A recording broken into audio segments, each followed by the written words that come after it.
Welcome everyone to our webinar this evening on Introduction to Construction Contracts with our expert speaker, Sarah Fox of 500 Words. I'm really delighted to have Sarah here to talk on this subject. It's one that I think causes us a lot of trouble, a lot of head scratching perhaps with our building when we're embarking on building work, and hopefully a better understanding is going to give us a bit more confidence and hopefully avoid problems down the line if they ever do crop up. So just move on to the next.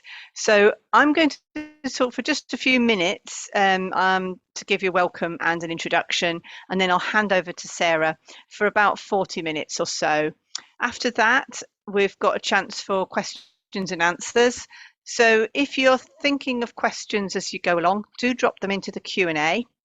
Any that need answering immediately for understanding, I'll try to put those to Sarah straight away.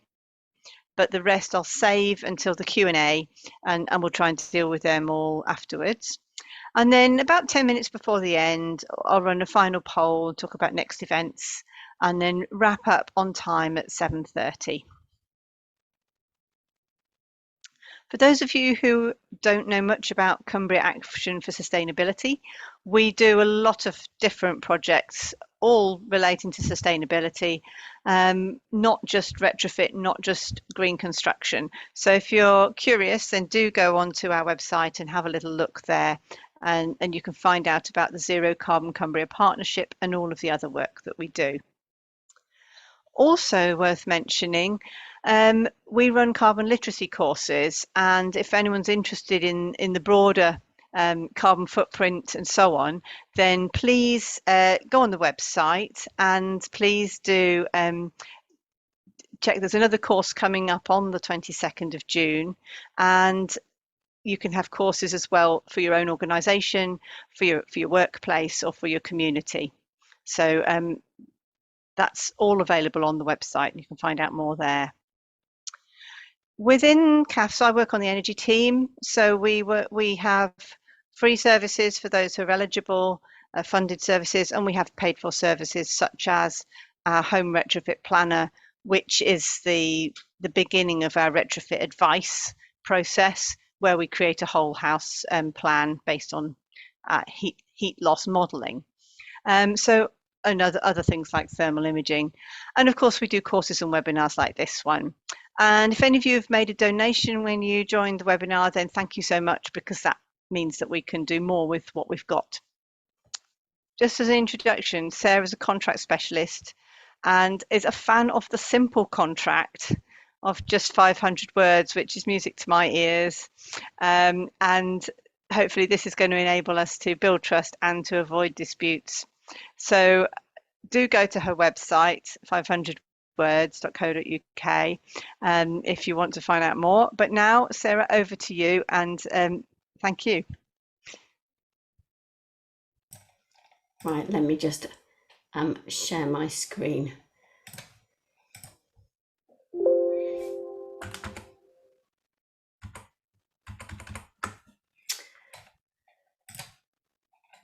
Two ticks. I found my presentation was halfway through by accident. So welcome. As I said, or as Kath have said, I'm Sarah Fox, and I want to talk to you about contracts. And this is probably the wordiest slide that I have, which you will probably no doubt be grateful for. Because I think contracts are not just about fancy words. They're about trust, they're about managing expectations, and all sorts of other things which we will chat about. So in this session tonight, we're going to run through busting some contract myths, focusing on your star content, and that will become apparent in a bit, understanding some of the issues that we have with contracts and how we can create better contracts. So the problem with contracts is they're everywhere. You pick up a phone, you order something online, you submit something to social media, you ask somebody to retrofit your house. Contracts will be involved, and even though lots of people say they work on a verbal contract, it's still a contract. So if somebody comes and does work at your house or provides services for a retrofit project, then you have a contract. Whether or not you've reduced it to writing, and whether it's on a nice little piece of paper entitled contract, and whether it's looks like one of those Photoshop images of somebody signing, it's still a contract. So we need to understand really how contracts are used. Now, it's really important to remember that contracts are not just bits of paper important in a crisis. They're not something you should stockpile ever, and they're not something you should actually shove in a cupboard for future use.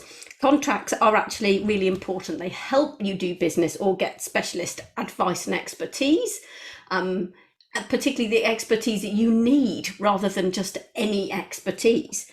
They set out your aims and your client aims and your project aims. So if you're doing a retrofit project and you're asking somebody to put in triple glazing like we had done, what you want them to focus on is the fact you're doing this as a retrofit project. It's not just triple glazing because you don't like your double glazing or it's gone a bit cloudy. You actually want them to install it so that it will help to make your home cozier.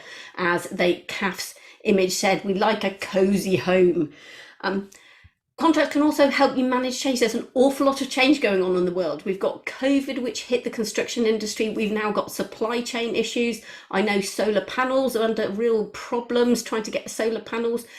Sometimes that means the best laid plans are going to have to change because we can't get the pieces of equipment, we can't get the materials, the costs are going through the roof. That means we might need to have some change provisions in a contract. We need to identify and respond to any specific risks. So if you're working on a project over winter, weather risks, you could have flooding risks, you could have payment risks, you could have suppliers becoming insolvent, you might not be able to get the chips because there's only two manufacturers in the whole world and there's a global supply shortage. All those sort of risks we can kind of deal with in a proper contract. The other thing contracts can do is encourage behaviours we do want and discourage the behaviours we don't. You know, there's an awful lot of complaints from homeowners when it comes to projects that they haven't really understood what money is due, when, how much, how long they have to pay. And sometimes that creates a real tension because money is a big problem. You know, not all of us have got money just sitting in a cupboard waiting to be spent on things. So we need to make sure that we understand how the relationships work properly between the two parties. We might need to protect certain bits of information, maybe not so on a retrofit project, but on bigger projects, certainly information and data is really valuable, and understanding who has a right to use it. But also, if you're a specialist giving advice and providing reports, who has a right to rely on those reports? Who has a right to use it and share it? And then the other thing contracts can do is deal with issues when they arise to prevent conflict, because it's much better to sit down and talk. And it may not be a very British thing to do, but it is really important on this sort of project that you can sit down and talk with your advisors and ask some questions about the things you don't understand. Now, construction and construction contracts have a lot of jargon. They have all the jargon from construction and all the jargon from law. And I'm trying to cover in this a jargon-free zone so that you can actually get what you need out of this webinar. So the first thing I want to ask you is whether you read your contracts. And we've already had the poll, and you answered eloquently that some of you read most of the contracts, some of you read some of your contracts, and some of you are brave enough to say not really. Well, we know that the average smartphone has enough terms and conditions on the apps that are preloaded in it that it would take you 35 hours to read those terms and conditions. So I imagine there's plenty of people here who've never read the terms and conditions for the apps on their phone. So when I say your contracts, you're not really reading all of them, are you? Maybe just the ones you think are important. The problem is, because we have so many terms and conditions on everything, buying a cup of coffee comes with its own terms and conditions nowadays, we've got into the habit of not necessarily reading them all. Sometimes it's because, well, it's only a cup of coffee, how bad can it go? And sometimes it's because we just don't understand them enough. We don't have enough confidence to read them. But the problem is, if you don't read your contracts, you might not know what you've promised to do, when money needs to be paid, or when it might be asked for, whether you've done everything that was promised. And I don't know about you, but there's occasionally when I've had people working on my house, when I've said, they've said, all right, well, we finished everything, haven't we, love? It's like, well, actually, no, I seem to recall the contract had various other things which you don't seem to have done yet because they might have been a bit different or a bit special or a bit me, and you've forgotten about them.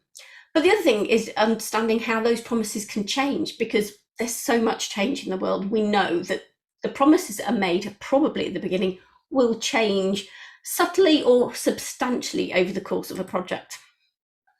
So this is a grade 2 listed building called Benjeo Hall, which is a Georgian country house. And the owners of this wanted to have a project done. It wasn't necessarily a retrofit project, but they kind of didn't quite know what they wanted to achieve. So they got a contractor involved quite early to help them through the first few stages of the project. But they didn't give that contractor an actual proper contract. They issued something called a letter of intent, which is basically a bit of a rubbish version of an actual contract. And during the course of when that contractor was involved, the project got delayed and it kind of changed, and they fell out of love with their own project. So they basically said, that's it, we're out, we're not doing any more of this. And the contractor was like, hang on, I thought we were doing a whole multi-million-pound retrofit, sort of, a multi-million-pound project. And they said, no, we're not really interested in doing it anymore. It's all gone a bit, we've fallen out of love with it. And when the case looked at it, it's like the contractor had thought they had a contract for the whole thing and they didn't. The client thought they had a sort of a guaranteed project timeline and they didn't. And the promises and the expectations just never matched. And cases like this remind us that contracts are not really a dispensable luxury. As much as most people in the construction industry did not go into construction for the paperwork, they're not actually a dispensable luxury because they help to do all the things I talked about in the earlier slide, managing expectations. Contractors may also find that they have no right to finish work. So if you're a contractor or a consultant working on a project, if you don't have a contract, you might not have a right to do the whole scope of your services or scope of works. They can, in fact, decide that they don't want to continue with the project. And that could leave you high and dry with gaps or losing money on projects. So it's really important that we understand that contracts are not a luxury. A simple, clear contract can record what you both need to achieve. And you should get a contract signed before you start any work on a project. If you don't, then you could be working at risk. And if you're a client, you might find that they just have a better offer and go somewhere else. So really important that you have a simple contract quite early on, because you can always build on that for further works, but it's really difficult to persuade someone to stay who's now no longer interested in your project. So we're going to bust a few myths now. The first question is, do contracts need a lot of words? Now these are actually the social media terms and conditions, and an artist did a sort of show of how long some of these terms and conditions are for social media platforms and Microsoft and things like that. Some of them are 30,000 words. Now 30,000 words is a small fiction book. It's not one of the big Harry Potters. They're about 100,000 words, but it's a small fiction book. I don't think if I gave you a fiction book and I said, I'll tell you what, can you play the role of Mr. X? You'd be very happy about it. So a lot of the contracts that we have in the UK construction industry are very long. A lot of the JCT contracts are 50,000 words. Now that's kind of the slim Harry Potters, the ones at the beginning of the series. We have contracts called NEC, which are somewhere between 15 and 25,000. So that's kind of a small novella. And a lot of consultant appointments can be 10,000 words or 20 pages long. That's a lot of stuff to read and to absorb and understand. The problem is all these words increase the risk that you're kind of quibbling, that you're worried that there's something hidden in the small print that you don't actually understand by the time you get to the end, what you read at the beginning. So we need simple contracts because that will help you as a homeowner to be able to do a project, you as a consultant to be able to sell your services, to get over that barrier of the paperwork stopping you doing a project. So simple contracts are possible. Now this is a contract from 5,000 years ago, and it's a contract on a tablet, how very modern of it, but it fits in the palm of your hand. So this is a contract that both parties could read. It was actually a contract probably between a very rich landowner and slaves to carry out a construction project. But what was important was that the slaves probably didn't speak the same language as the owner, but they still managed to find a way of recording the agreement so both parties understood it. Now, I'm not expecting any of you to be experts in cuneiform, but this contract, effectively, this is a measure of the goods that they receive. It's a vase, and it's considered to be. And what happened was these little semicircular indentations created using a reed into wet river clay, both things that were easily obtainable in those days. Those semicircle was a unit of time, and they got paid in these vase-shaped things. And these vases appear on quite a lot of the different bits. And these were probably beer. Beer was weak, sterilised, but safe to drink, unlike the river water. But there's also in some of these things another symbol, and this they believe was a porridge. So you can get paid in beer or porridge according to your preference. But this is a really good example of a contract that was available, accessible, readable, understandable, didn't go on for hours and hours and hours, and you could carry around with you. So you couldn't shove it in a drawer. You probably had it in a pocket or a man bag or something similar. So contracts don't have to be mega long, and that's why I've sort of developed a 500-word contract, because I was bored of trying to train people in long contracts which they basically didn't understand, couldn't read. So the next thing that you might associate with contracts is complexity. Now, this is not a contract, but this is a flowchart from the Joint Contracts Tribunal. They're one of the publishers of standard contracts in the UK construction industry. Now, this thing itself shows how to choose one of the 20 contracts. They're all in the coloured boxes that I'm kind of clicking on now. One of the 20 different types of JCT contract that might apply. So this is just a flowchart to decide the contract you might use, never mind the complexity of the contract itself. The problem with the amount of bewildering choice of contracts that we have in the UK construction industry, that's over 150 standard forms from 12 publishers, is that it's almost impossible to choose. That's like going into the biggest jam supermarket in the world and trying to pick one jar of jam for your toast. How could you choose the best one? How could you choose the one that's right for you? So the problem with the complexity on our choice, and then the complexity once we get into those contracts, is it's just bewildering. And that results in lots of people not really paying attention to their contracts because they can't choose. They all cost a lot of money. Why would they bother? They'll just do it on an estimate, a tender, and an exchange of emails. And it's also true that actually a lot of the reasons we don't have very many contracts in the UK construction industry is that we have a massive number of micro and SMEs in the UK construction sector.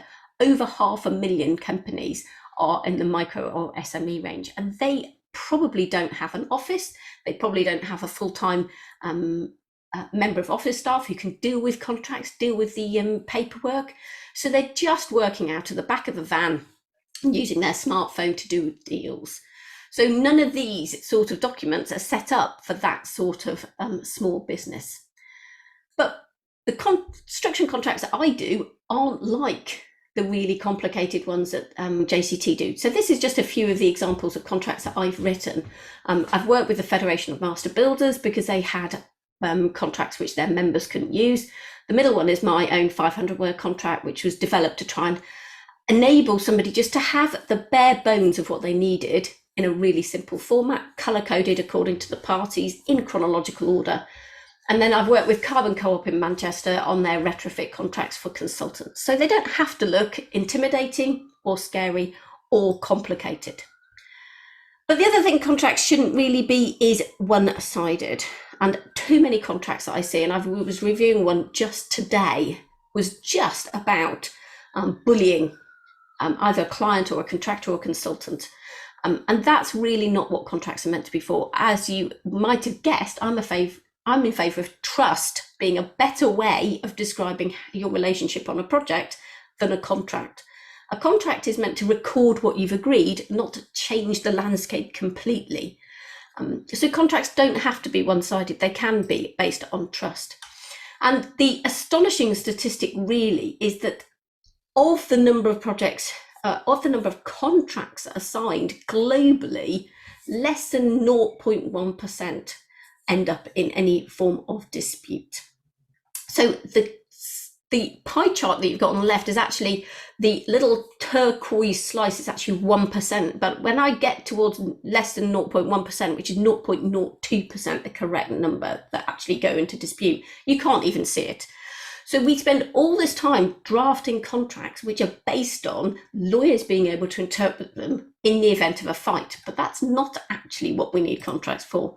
We need contracts to help us do the rest of the projects that go okay, that don't end up in legal dispute, that might not be perfect, but get jobs done. So let's have a look at what's important to you, and that's looking at something that I call the star content. And I developed this after reading a couple of cases which are actually quite catastrophic, in the sense that a £9,000 construction project ended up in a £110 million dispute. And when it came to contracting, they got everything wrong that they could have got wrong. And I always say to people that the best lessons to learn are the ones that somebody else has had the cost and expense of. They're the cheapest lessons to learn, by learning from other people's mistakes, not your own. So the purpose of the STAR acronym is because it makes it easy to remember, and you're looking at 4 key ingredients. You're looking at scope. So that's what you're doing, what your contractor or consultant is doing, and what they're not doing. We're not bad at that generally, because we have estimates and tenders and quotes and websites and all that kind of stuff. Second thing we're looking at is trust, because any construction project requires you to be in it for the long term, whether it's weeks or months or years. You need to be able to work together. And if you don't have that basis of trust, it's going to get icky on site, if not downright unpleasant. So the third thing we need to think about is the aims. What are we trying to achieve? If we're doing a retrofit project, we don't want triple glazing because it looks sexy. We want triple glazing because it keeps us cozy. We don't want solar panels because they're shiny. We want solar panels because they generate electricity.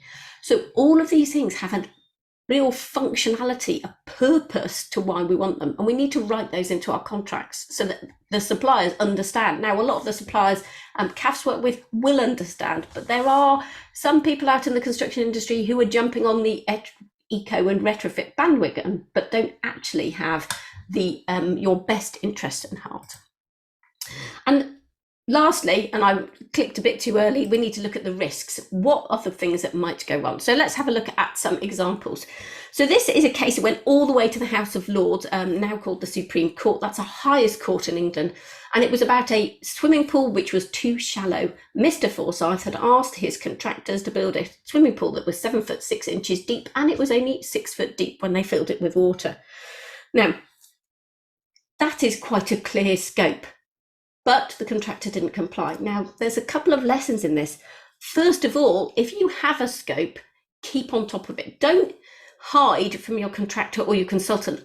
Make sure that you're asking the right questions. The best time to have worked out this swimming pool was too shallow was when they dug it, before they put the tiles on, before they put the cement on, and before they filled it with water. It's easy. Take a tape measure, see whether it's deep enough. And the same is true with all the projects you do. Get involved, read the scope. If you don't understand what it's saying, then ask questions. Ask so that you understand what you're being provided with. If they just said, we're going to build you a swimming pool, that's not good enough. That doesn't say clearly enough what you want to achieve. And the same is true with the scope of works or scope of services. Ask, what does this sort of report actually mean? What am I getting from my Eco Homes report? Will I have actionable suggestions or recommendations, or will you just tell me I live in a cold hovel? So ask, make sure that you keep on top of it, keep going back to it, keep checking what it says. And if you're a consumer, you may have a right, if they don't carry out their scope properly, to a refund or to a lower fee, depending how it goes. So it's really important the scope is defined clearly. Now, I know none of you will be doing mega constructions in London, but this was a building on Fenchurch Street in London, which became famous because it melted a car in a high summer heat when the curved glass reflected the sun rays, a bit like in the 1960s when little boys, just William took his magnifying glass to a row of ants. But this might not have been part of the scope. It probably didn't say do not melt cars as part of the scope, but we still need to understand what it's going to achieve, what it's going to do for us. So once we've looked at that, we need to focus on building trust. Now, this was a brand new home in Norwich, and the owners moved out 3 times in order to get the contractor to finish off the defects in the property. Then he bought it. They bought it for £350,000, but it went in the papers a massive amount in 2018 because of the state of this property. You know, this is a brand new home. They want to move in. They want it to be comfortable. They want it to be defect free. And it was none of those things. And when you constantly have to keep moving out of your own home, then the trust that you have in the construction sector as a whole, but in this company, was severely damaged, and their reputation got a bashing on the local media. So when we build trust, we need to communicate clearly from the very beginning of the project. Don't overpromise and underdeliver ever. We need to ask the right questions so we understand what they're providing us. We need to involve everybody in the decisions rather than kind of delegate it to someone else. So if you have someone who's supervising the works, keep asking the questions of them. They're acting on your behalf. Please, if you're paying someone money, they're acting on your behalf. They should have your best interests at heart. Ask the right questions. Don't be afraid of them. And don't hide any issues. If you change your mind or you need to move something or you don't like the colour, bring it up quickly, because building trust by communicating is really important. And you can build trust in contracts by making sure they're not horribly one-sided or an attempt to bully someone. And the other thing we need to do is clarify aims. Now, I'm not suggesting you're going to do this sort of size project, but this was a project in London which went to court because Mr. Mackay, who was the owner of this property, there were 3 built at the same time on a former GPO site, fell out big time with his contractor. This was a multi-million-pound house, and the scope that he'd had said things like use materials of the highest quality, workmen of the most skilled, unparalleled and exacting design. Now, it sounds like it should be on a website, but it has no purpose in a construction contract because it doesn't say what they want to achieve. Yes, we've got designs. Yes, we've got specifications, but actually this client didn't really know what he wanted. He only knew that what had been built didn't quite meet his expectations.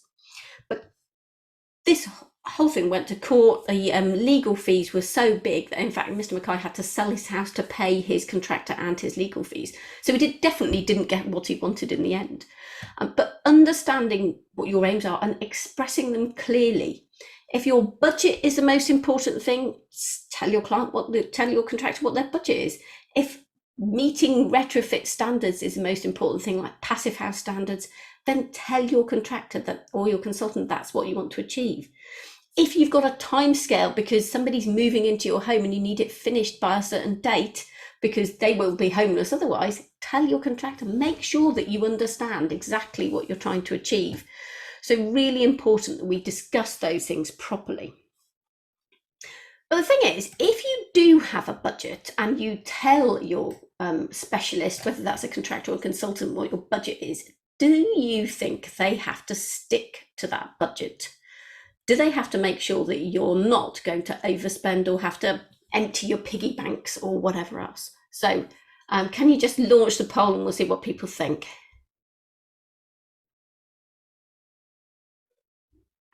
Should be launched now. Hopefully you can see it. Yeah, so if you can just tell me whether you think there's no right or wrong answers, and it's fine to guess. I'm not expecting anyone here to know the answer.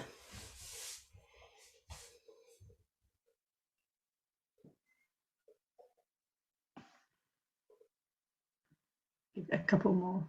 Half of you have done, well done. A few more than half.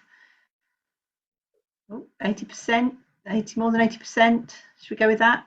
Yes. I'll share the results so you can all see. So that's interesting. 30% say no, and 10% brave, maybe the same 10% as 4 say don't know. Well, interestingly enough, it's not as easy as saying definitely yes or definitely no. So possibly is the right answer. And there have been multi-million-pound claims to do with designers getting a bit carried away with a project and not designing it. So let's talk about a landscape architect who did a favour for a friend, didn't get paid, but was helping them to redesign this steeply terraced garden. And they said they would manage to get it into the budget. They'd had a budget from a celebrity garden designer in the amount of 175,000. But their friend said, no, it's not going to cost that much money to do your garden. It would be more like £80,000. But eventually it ended up costing £750,000. Now they ended up suing their friend, who was no longer their friend by this point, because what they'd wanted had cost so much more. In fact, had they gone with the celebrity designer, they'd have been in pocket rather than out of pocket. But the court said that although there was a contract between them, there was nothing in writing and she wasn't being paid.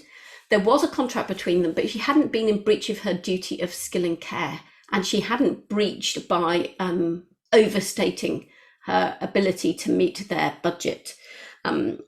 So finding out what you want, how much money you've got, how much money realistically you've got, plus contingencies, referring back to it whenever they ask for changes, because this is what really normally damages budgets, is constant change. I imagine that the materials being used, the plants being put in, all this kind of stuff was changing on a regular basis, and that does have an impact on cost. And just make sure you've got up-to-date information at all times about budget, because it's sometimes easy to kind of get so absorbed in a project that we forget to keep asking the right questions. Maybe that's because we're afraid of them. Maybe it's because we just don't want to know. Maybe it's because we forget in the flurry of doing projects. But please keep up to date with money. And then we've talked about aims. We need to think about risks. Now, this is a tragic case. It's not to do with anyone having dying or anything, but this was a basement extension. So there was a couple called Mr. and Mrs. Goldswain who owned this bottom floor flat, and they were expecting a new baby. So they asked an engineer to design them a basement extension, which he did, and got the methodology right for how to build it, got a contractor in. And then the person who owned this flat woke up one morning and could see this amount of daylight through their window, and they realised something was actually catastrophically wrong. Now, this wall is actually meant to be attached to this house. It was a semi-detached house. It's obviously now fully detached, but this happened early in the week, and by the end of the week, the whole house was demolished. Because it was massively unsafe. The contractor had not followed the methodology of the engineer. The engineer was not supervising these works. The contractor had since gone bust. And it was tragic because even though they'd done what they thought was the right thing in getting an engineer to design it, an engineer to come back and check, a contractor to do the works, it all went horribly wrong. They lost a massive amount of money, had nobody they could bring a claim against. And that's partly because we imagine that some risks are really easy to resolve. And yes, some of them are, but things like basement extensions, foundations for properties, the Leaning Tower of Pisa is a really good example of not being able to resolve all risks. Because had they, when they started building it, been able to resolve the fact that the ground was the wrong type, it would never have become the Leaning Tower of Pisa, and we probably never have heard of it. So when it comes to risks, it could be to do with whether or not you can get paid, whether or not you can get the materials. It could be whether or not they'll be available to come and do the work because of COVID restrictions or sickness. But the purpose of a contract is to take control of that route map. Say, if this happens, where do we go next? Because when it does happen, you may not be able to think straight enough to deal with it in the way that you would do if you'd written it out clearly right at the beginning. So the key thing about STAR is to define the scope clearly. What are you doing? What are they doing? And what are neither of you doing?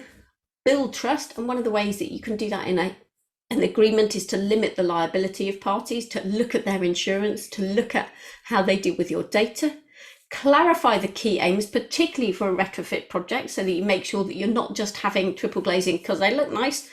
And then you manage risks. Now, I say not done because the construction sector is well known for basically saying, I tell you what, I don't really understand, you take this on board. And we're seeing a lot of that when it comes to supply chain cost rises and material shortages in the construction sector, where people still want a fixed price, They still want a fixed completion date, even though we don't have any certainty in the supply chain at the moment. So don't dump the risk of price increases on your contractor or consultant, because they can't do anything about the gas prices, the electricity prices, the Russian timber, the Ukraine situation. They can't do anything about it. So you have to kind of work out how you're going to work together when things change. How can they help you to meet your aims, meet your budget, but tweak the design, the materials or the supply so that you can still get this done? So all of that is really about making sure that you've got that trust, you've got those procedures in place, so you don't end up having a massive stick to beat someone else with. So if we're going to do all of that, how can we create better contracts? I just need a drink. Because oral contracts are all very well, but when it comes to working out who's doing what, it may not be recorded in a way that you can refer back to. So we like written contracts. Now, written means email or text or even emoji. It doesn't actually have to be quill and ink. So contracts should help you do business. So the next question I want to ask is, do you understand contracts? So if you've had a contract on a construction project, retrofit project, or you've done a house extension or something else, do you understand a contract that you are sent? And please be honest with us, because again, it's highly anonymous. Nobody can tell what you're answering.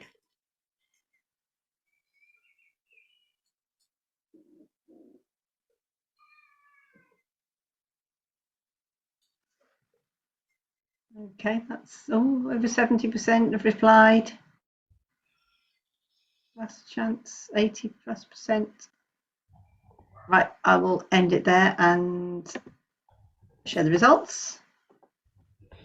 Yes, so not really, and some. I think that's fairly representative of contracting. Contracts aren't designed necessarily for you to be able to read them. They're designed for lawyers by lawyers often.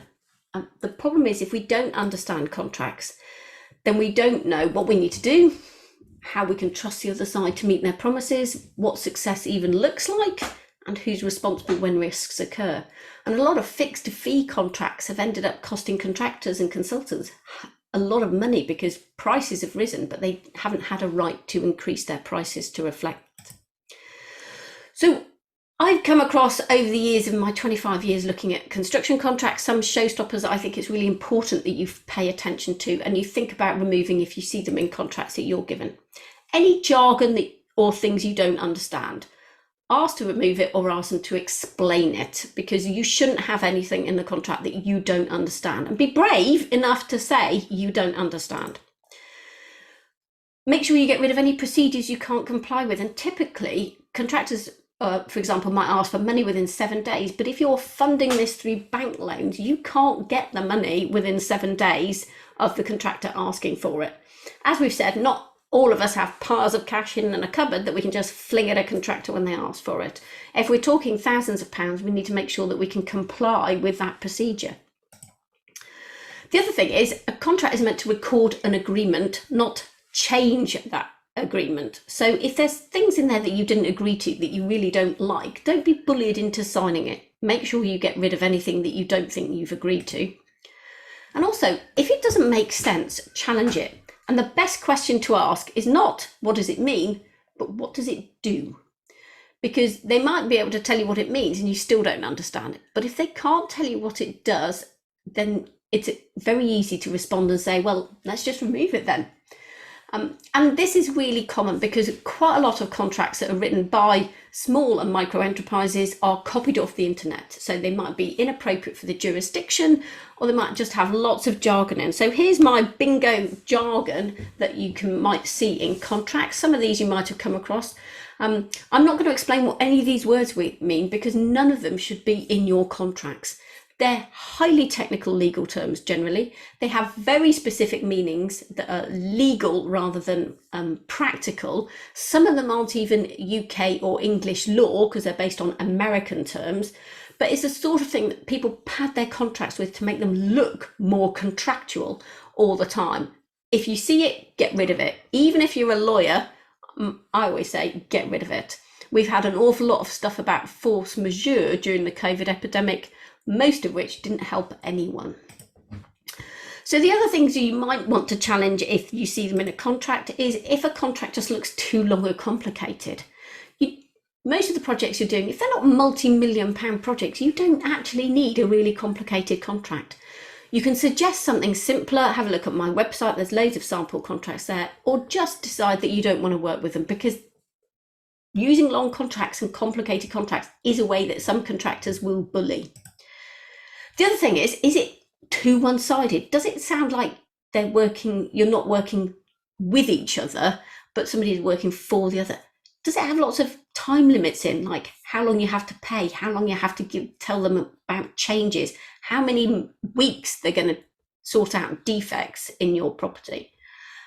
You may come across things like indemnities. They will always have the word indemnify in. Be really careful about contracts which have those in.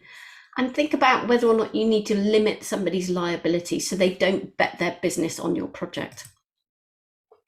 But the other thing is, if you're a contractor or a consultant, you might find that the contract is drafted so it sounds like you're a dispensable luxury.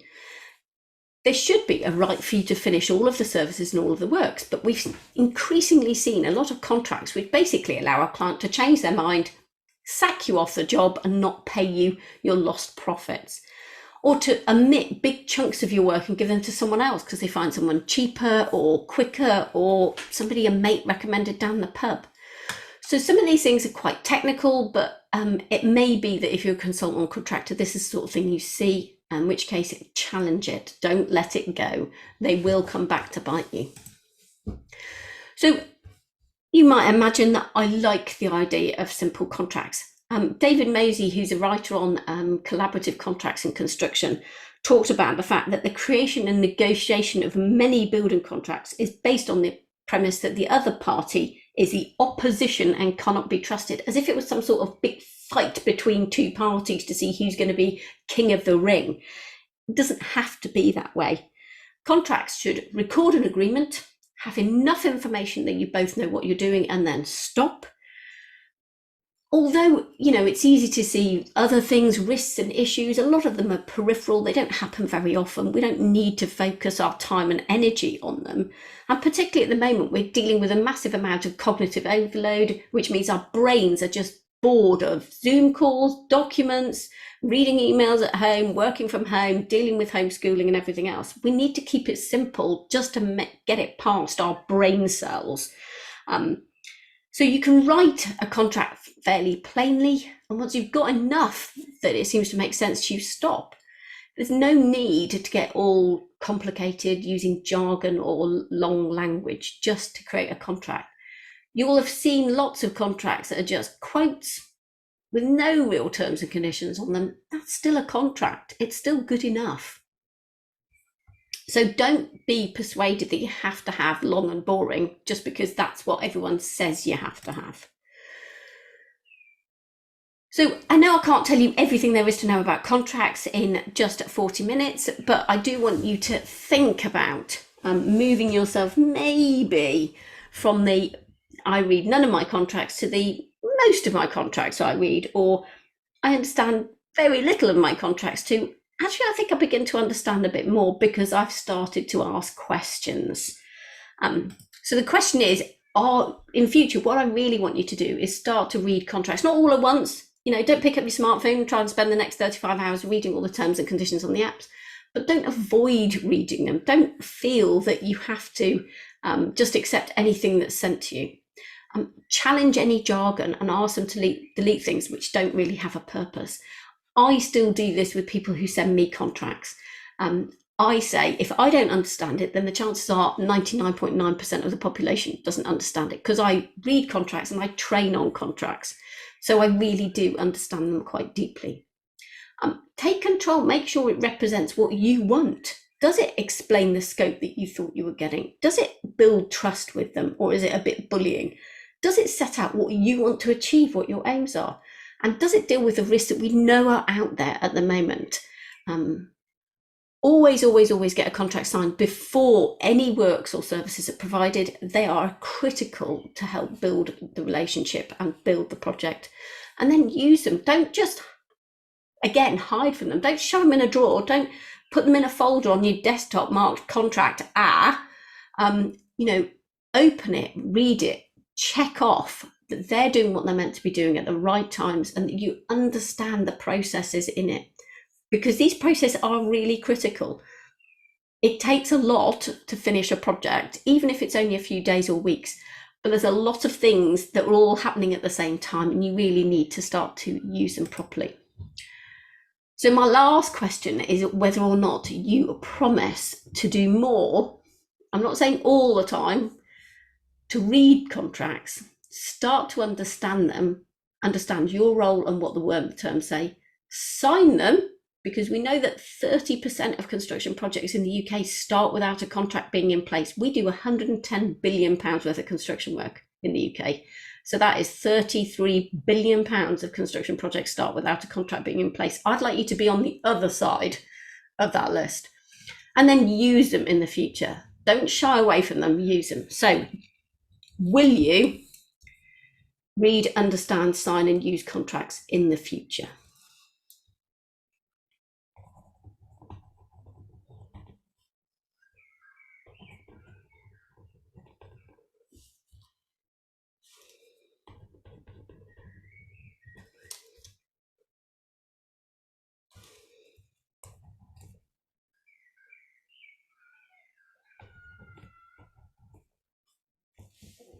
I'll take that.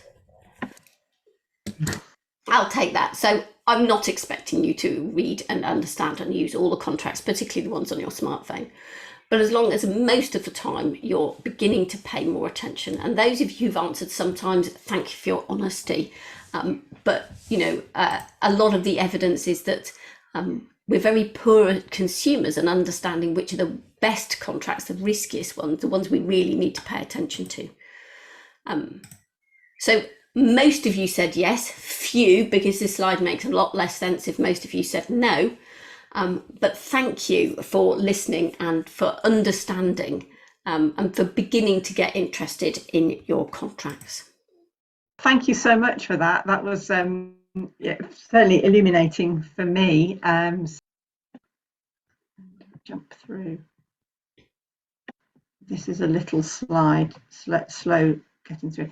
So, well, first of all, thank you so much, Sarah, for your presentation, for answering the questions, for allowing us to have a proper think about what we want our contracts to achieve and how they can help us reduce risks, how they can help us communicate with our contractors and get a better end result and hopefully a smoother and less stressful experience all round. So thank you very much for that. From the point of view of well, all the questions have been answered, but if you think of other questions around about your retrofit project and so on, do get in touch with CAFs. We have various options for you to get advice calls on certain energy questions or a retrofit consultation by phone, or even we can give you a quote for our full energy advice audits, and you've got the contact details there. We have got, this is the last of our householder series, but for those, if there are some of you who are really keen on getting into this in a bit more detail, perhaps you're going to be a bit more hands-on than the average householder, then we have got more webinars coming up, and I'll just move on to those. So we're part way through the Eco Retrofit for Construction Professionals series. These are running in May and June. If you or your builder, joiner, plasterer, etc., might be interested in this series, then do just go along to the CAF's website events page, which is up here, and book on. It's really aimed at builders, but informed householders will also, I think, get a lot out of them. So do encourage your builder to go along. If anyone who's missed the first 2 or 3 can always book on, and we'll send out links to the recordings of the whole series anyway, and once it's complete. So if you book on, you can either join on the day or you can get a recording of it.